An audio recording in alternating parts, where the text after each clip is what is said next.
exploitation and abuse and sexual harassment are unacceptable. We want to make sure that staff, workers, and beneficiaries feel able to report issues to the organization with the belief that they will be investigated and dealt with as sensitively and efficiently as possible. CARE works hard to empower women and girls and engage men and boys to promote gender equality. We have powerful programs and advocacy campaigns to advance the causes all over the world. These programs are delivered by you, our staff. We expect that all staff demonstrate our core values of transformation, integrity, diversity, excellence, and equality through their work. We must use our values to guide us in protecting the people that we serve from sexual exploitation and abuse. We must transform the way that we report and investigate these types of issues so that we can demonstrate our high standards in this area, and we are committed to doing this. We must use our integrity to ensure that we enable and empower people to report issues and concerns without fear of reprisal or retaliation, demonstrating our accountability to those that we serve. We understand, as a global organization, that differing societal and cultural norms are part of our diversity. We can work together to develop and implement global systems for preventing sexual exploitation and abuse in all contexts.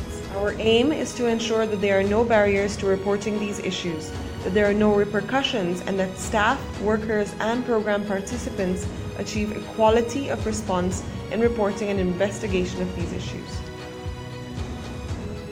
By raising awareness of prevention of sexual exploitation and abuse and having the right processes and procedures in place, alongside an organizational culture where sexual exploitation, abuse, and harassment can be reported, we can achieve excellence.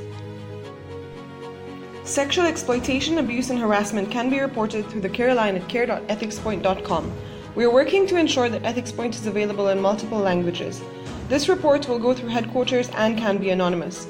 We will also work with each country office to ensure that we have community-based reporting mechanisms in place.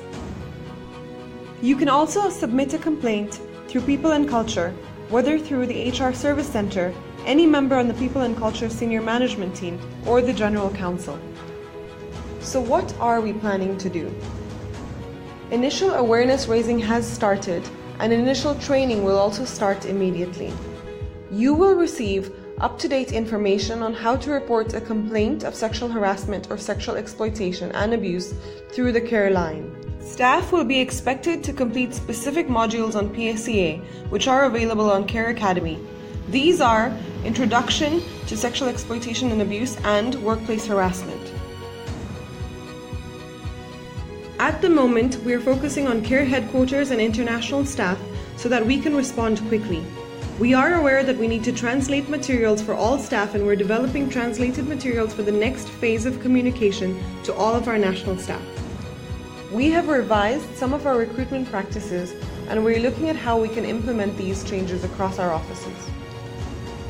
We have developed reference guides, including flowcharts that detail the reporting and investigation processes so that the process is clear from start to finish.